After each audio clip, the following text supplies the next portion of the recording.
جو شخص آدھی رات کے بعد 1 گھنٹہ یا اس سے زیادہ الخالق اس اسم مبارک کا ورد کرے گا، اللہ تعالیٰ اس کے دل اور چہرے کو منور کر دے گا۔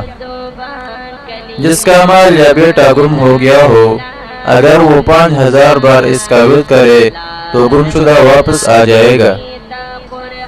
جو 7 روز تک متواتر اس اسم مبارک کو 100 بار پڑھے، تمام آفات سے سالم رہے گا۔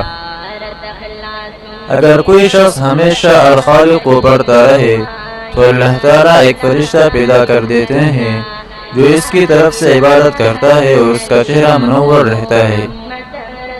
جو کوئی لڑائی میں 300 بار اس کو پڑھے گا، اس کا دشمن مغلوب ہوگا اور یہ اس پر فتح پائے گا۔ پیارے دوستو، اس ویڈیو کو شیئر ضرور کیجیے گا، کیا پتہ آپ کے ایک شیئر سے یہ بات کسی کے دل میں اتر جائے۔ جزاک اللہ۔